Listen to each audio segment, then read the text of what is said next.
You know, it's funny how life can slap you in the face when you least expect it. I was the kind of man who believed money could solve everything. Respect, bought it. Security, paid for it. Emotions, weakness for those who had nothing better to trade. At least that's what I used to think. My name is Thomas Reynolds, CEO of one of the largest real estate development firms in the US. We built malls, condos, and office towers across cities like Dallas, Houston, and Miami. People respected me, or feared me. I liked both. I was a suit, a title, a man that walked through boardrooms with silence trailing behind him. That morning, the company was celebrating its 25th anniversary. My assistant and the HR team organized a whole corporate event. Cake, balloons, branded cupcakes, speeches. A celebration of legacy, they called it. Legacy. What a joke. I stepped into the decorated atrium, took one look at the banners with my name printed in gold foil, and turned right around. I wasn't in the mood to fake smiles or listen to emotional speeches about how we're all family. We weren't. I paid salaries, they obeyed. Instead, I decided to make a quick visit to one of our community outreach projects, a shelter for children in one of the roughest neighborhoods in South Dallas. It was one of those places we sponsored mostly for PR, so the brand looked good on the website. I hadn't set foot in it once. Seemed like the perfect excuse to kill an hour and remind people how generous I was. I told my driver to take the day off. Arrogant move number one. I hopped in my black Escalade, turned up the AC, and headed out, guided by my GPS and my inflated ego. The roads changed fast. Wide, freshly paved lanes became narrow streets with cracked asphalt. Storefronts faded into boarded-up windows and graffiti-covered alleyways. The signal on my phone dropped, and the GPS froze, blinking aimlessly. I didn't panic, yet. I turned onto a side street and realized instantly I shouldn't have. It was too tight. As I tried to reverse, I hit something, hard. A metal post, or maybe a dumpster. The noise echoed through the alley like a gunshot, and that's when they started appearing. 3, maybe 4 teenagers emerged from behind a chain-link fence. Hoodies, baggy jeans, faces half covered. One of them pulled out a phone and started recording. Another smirked. "Yo, this guy lost or what?" One of them laughed. I locked the doors. My hands began to sweat. I tried calling my assistant. No signal. I pressed the screen again and again. Nothing. My stomach sank. I looked up, and more people were watching now.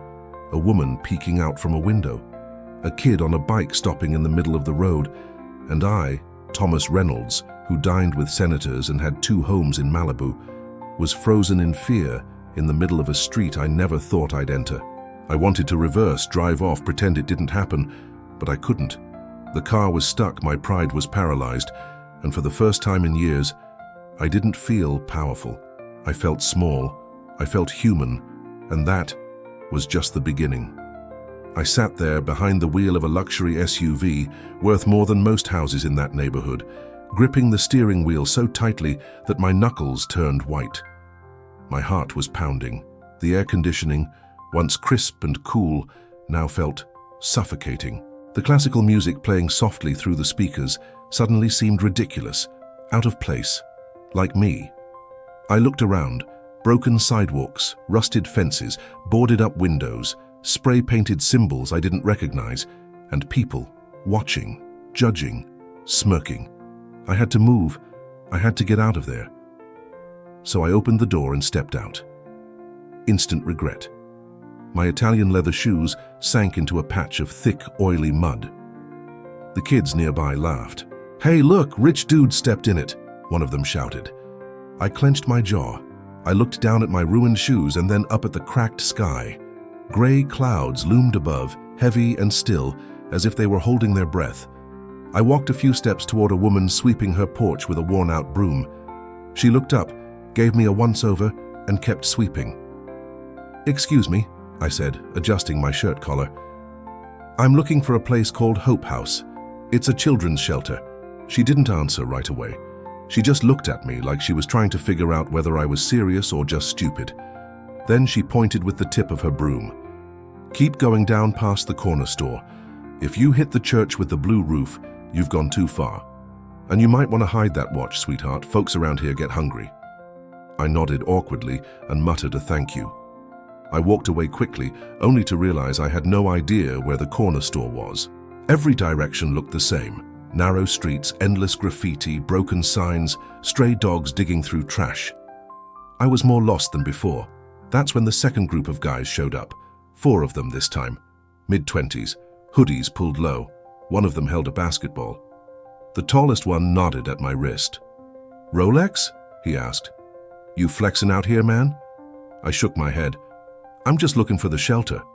"Shelter?" he laughed. "You in the wrong damn place for charity work." One of them stepped closer. "What's a guy like you even doing here looking for a reality check?" I turned and tried to walk back to my car. I didn't answer. My throat was dry. My hands shook. When I reached the car and yanked the door open, I slipped, fell straight onto the pavement. My knees hit first, then my palms. Sharp pain. Muffled laughter followed me as I scrambled back to my feet. Someone recorded it. I heard the phone beep. A TikTok, probably. I sat inside, closed the door and locked it. My breathing was shallow, my chest ached. For the first time in my life, I was scared. Not of getting mugged, not of being hurt. I was scared of being completely, utterly helpless. And then, a knock on the window. Not a loud one, just a soft tap-tap. I looked up. It was a kid, skinny, maybe 10 or 11, wearing a shirt that looked 2 sizes too small and jeans with holes in both knees. His hair was messy and his eyes were bright. "Hey, mister," he said with a little smile. "You lost." And just like that, everything began to change. "Hey, mister, you lost?" I stared at him through the tinted window, still breathing heavily. His face was calm, curious, not afraid, like this was just another regular Tuesday for him, which probably it was. I hesitated, then slowly rolled the window down halfway. "Yeah," I admitted. "I'm looking for Hope House, the children's shelter." He tilted his head and thought for a second. "Oh yeah, I know where that is," he said. "But you're way off. If you try going on your own, you'll just end up more lost. I can take you, if you want." I hesitated again. A part of me screamed, "Are you really about to follow a random kid in the middle of a place you don't belong?" But another part, one I hadn't listened to in a long time, told me to say yes. "Okay," I replied. "But let me pay you something for your time." He squinted. "For what?" "For helping me." The kid shrugged. "I don't need money, mister. I ain't a tour guide. You just look like you needed help." I got out of the car again. My knees still hurt from the fall. My pride even more. He walked ahead of me, hands in his pockets, as if he'd done this 1,000 times, leading strangers out of hell. "My name's Jaden," he said without looking back. "Most people call me JJ." "Thomas," I said. "Cool. You don't look like a Thomas, though. You look like you own a yacht." I chuckled for the first time that day. It surprised me. "I used to," I said. "Sold it last year, got bored of it." Jaden stopped and turned. "You got bored of a yacht?" Man, I get excited when I find extra ketchup packets. I smiled again.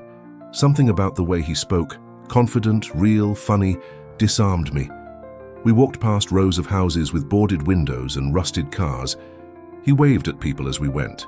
An old man sitting on an upside-down milk crate, a woman frying something on a grill in front of her stoop, 2 kids sharing a bag of chips on the sidewalk. They all waved back. He was known, respected, maybe even loved. "Is it just you?" I asked. "No parents?" "Nah. Mom passed away last year. Heart thing. Took too long to get seen at the ER, and my older brother, well, he's not exactly brother of the year material." "I'm sorry," he nodded, like he'd heard it 100 times and didn't need anyone's pity. "It is what it is." We kept walking until he suddenly turned and pointed. "That's my place. You look like you need to sit down before your fancy shoes give up." The place was barely standing. Plywood, plastic sheets, duct tape holding parts together. A rusted lawn chair sat outside. A dog, scrawny and patchy with tired eyes, lifted its head as we approached. "That's Max. He doesn't bite, unless it's food." Jaden pulled the curtain aside and stepped in. I followed him. The inside was raw. A mattress on the floor, 2 milk crates stacked as a shelf, a cooler in the corner with a few bottles of water and a loaf of bread inside. But what caught my eye was a single worn-out sandal sitting on a folded towel in the corner. "That was my mom's," he said, noticing me looking. "I keep it there 'cause I talk to her sometimes. It makes it feel like she's still around." I didn't say anything. I couldn't. Something in me cracked open. He opened the cooler, took out a bottle of water and handed it to me. "Here, it's not cold, but it's clean." I took it, drank slowly. He sat down on the mattress, then looked at me with a smirk.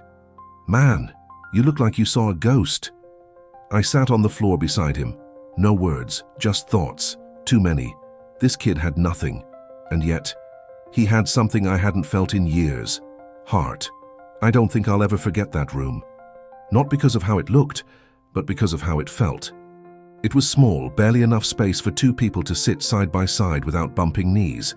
The walls were patched with plastic, cardboard, duct tape, like someone had tried to keep the outside world from seeping in, even though it always did.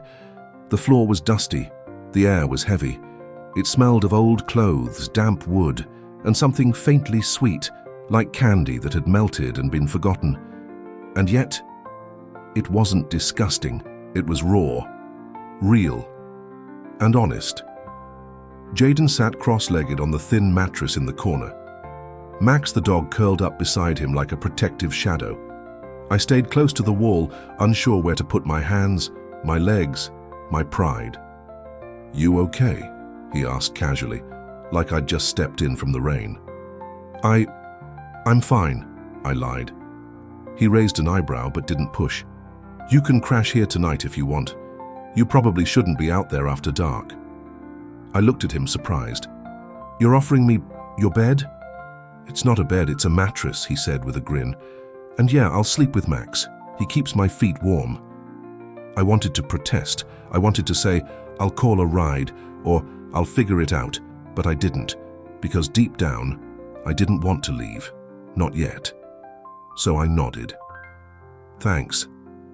He grabbed a folded blanket and tossed it to me. "It smells like dog, just a heads up." I laughed, really laughed, for the first time in days. I laid the blanket down near the door and sat on it slowly, my body aching from unfamiliar positions, my mind heavier than ever. I looked around. There was nothing in that room worth stealing. No TV, no gadgets, no jewelry, just the essentials. And yet, it had something none of my homes ever had. Peace. I looked at the small sandal again, still sitting in the corner like a shrine. "That really belonged to your mom?" I asked. "Yeah," he said quietly. "It was her favorite. I talk to her sometimes, not out loud, just in here." He tapped his chest. "You ever talk to anyone who's gone?" I swallowed hard. "No," I said, but that wasn't true. I just hadn't talked to anyone, living or dead, in a long time. The light outside dimmed into a dark purple as night swallowed the neighborhood. Somewhere in the distance, music played from a portable speaker. A car alarm blared and cut off. Dogs barked, tires screeched. It all felt close. Too close. Jaden noticed my tension. "Don't worry, people don't mess with me. They know I got nothing worth taking." He smiled again. That smile was stronger than any alarm system I'd ever paid for. We laid there in silence, him on his mattress, me on the floor. No more words. And for the first time in maybe my entire life, I listened.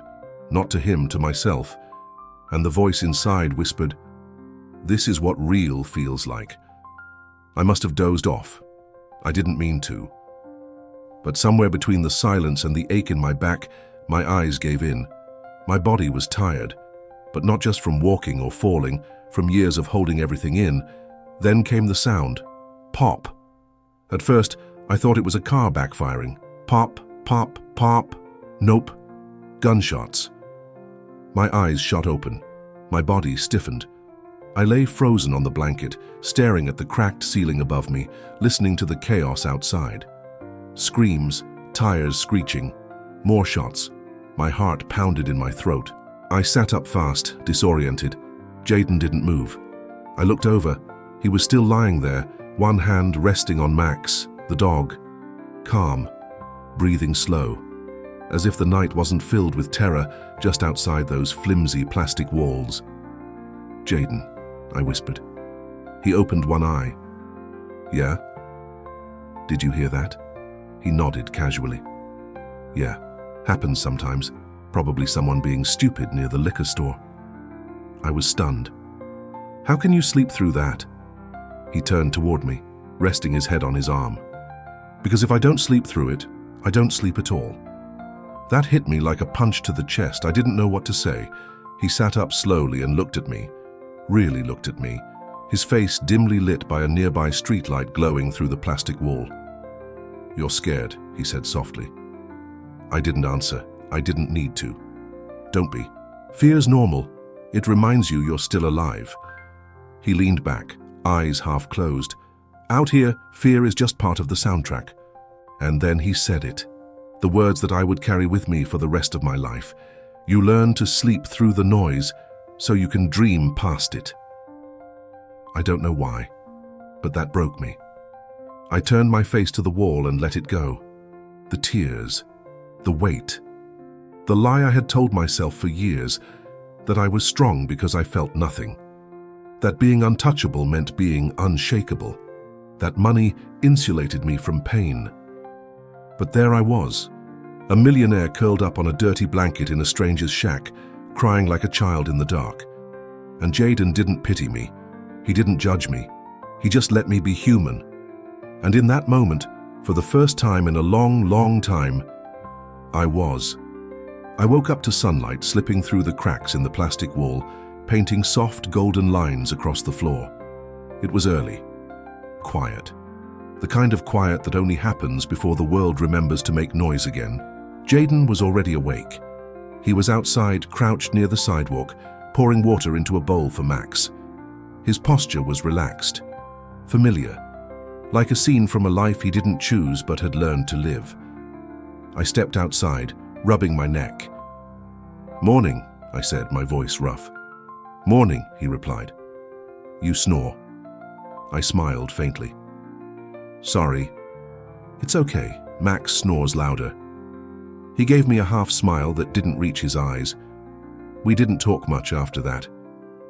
He handed me a piece of bread from a plastic bag, a little stale but edible. I took a bite, more out of respect than hunger. Then I pulled out my wallet, thick, leather, polished. It looked ridiculous here. I counted a few bills, then a few more, and handed them to him. "For food," I said. "For you and Max." He looked down at the money, then back up at me, and shook his head. "No thanks." I blinked. "What do you mean?" "I didn't help you for money, mister. I helped you because you needed it. That's it. But this isn't charity." He held up a hand. "You don't get it. If I take your money, it makes all of it feel fake, like it was some transaction. And it wasn't." I swallowed the lump in my throat. "You're a good kid." "I'm just a kid trying not to disappear." That sentence hit me so hard I had to look away. I folded the bills back into my wallet and tucked it away. The silence between us wasn't awkward. It was respectful, heavy, like two people standing on opposite sides of a glass wall, reaching but unable to cross through. "I should go," I said. He nodded. "I figured." I started to turn, then paused. "You sure you'll be okay?" "I'm always okay," he said, but this time I could tell he was lying. I walked back to my car, dusty, dented, no longer important. Each step felt harder than the last. I reached the driver's seat and hesitated before opening the door. When I looked back, Jaden was already sitting beside Max, scratching his ears, humming softly to himself. He never asked for my number, never asked to keep in touch. And yet, I felt more connected to him than anyone I'd known in years.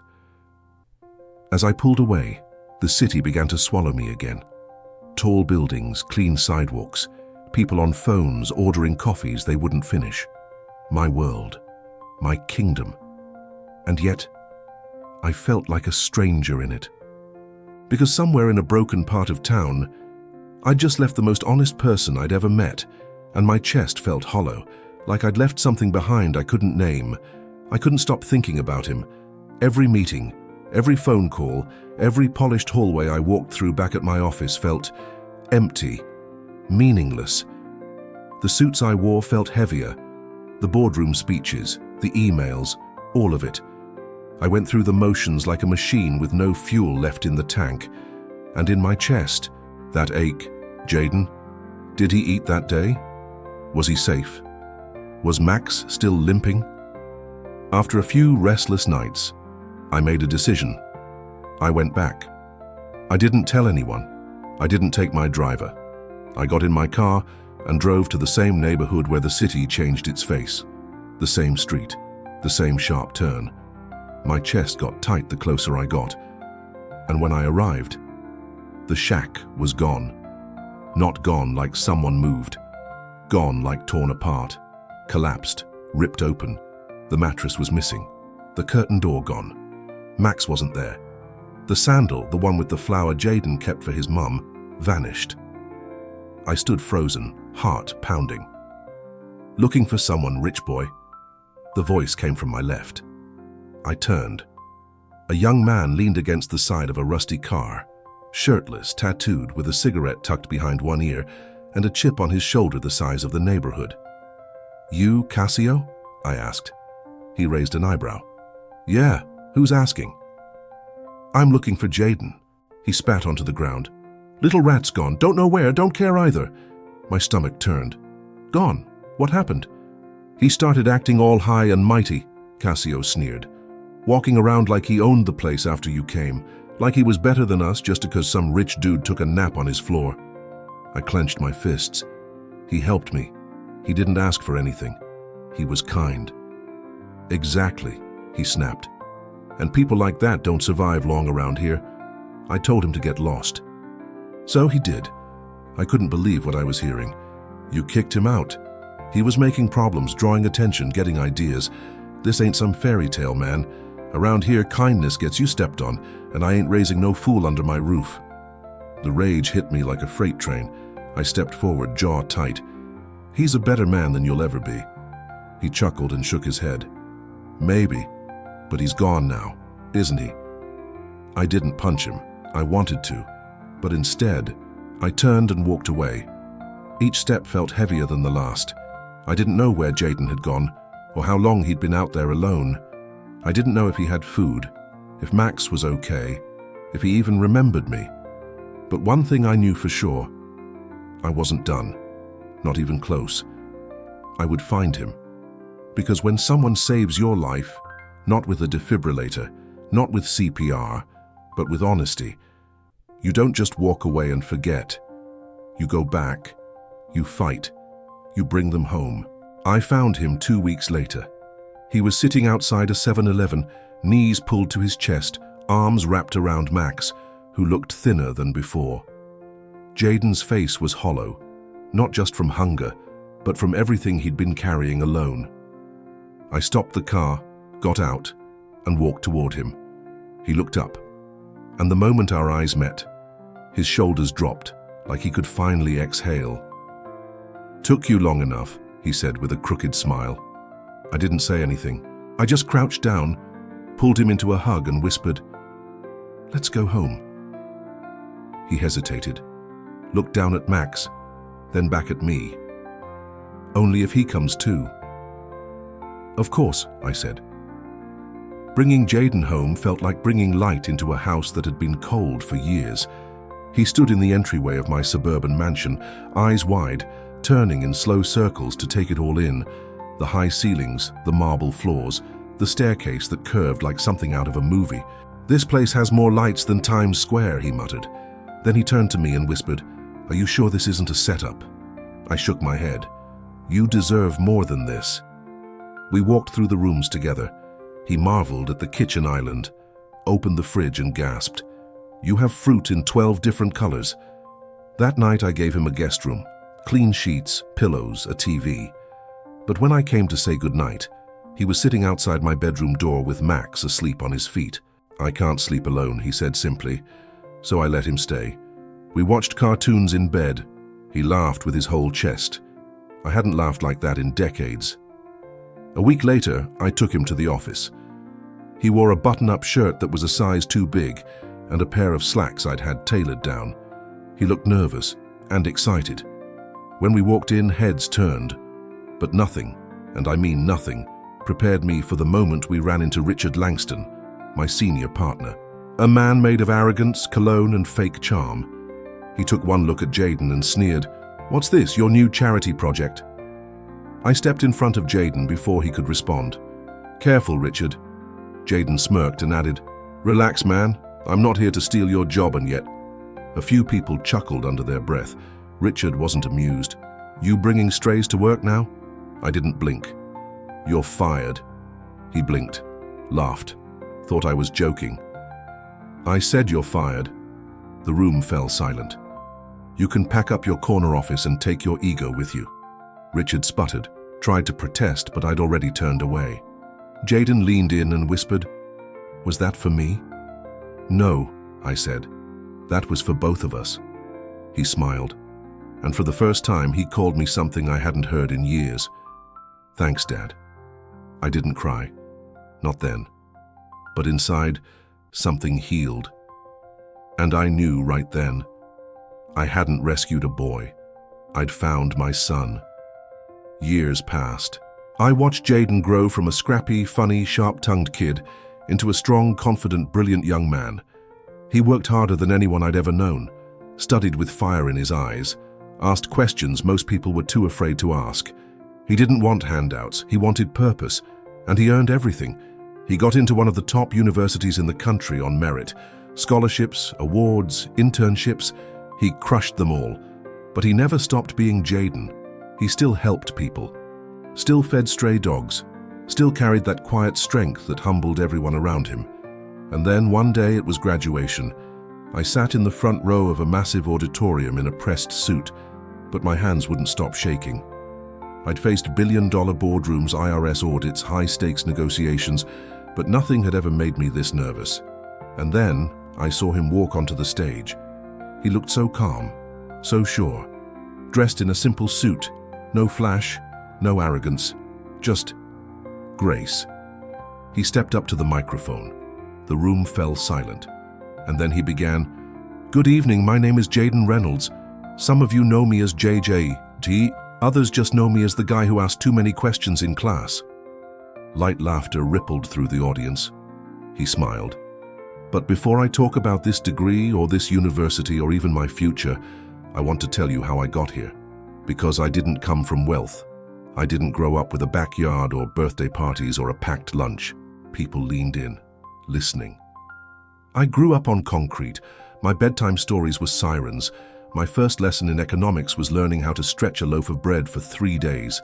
Silence. Complete. And then, one day, I met a man. He was rich, powerful, lost and angry, and I found him stuck in a street where money couldn't buy him anything. The crowd didn't laugh. They listened.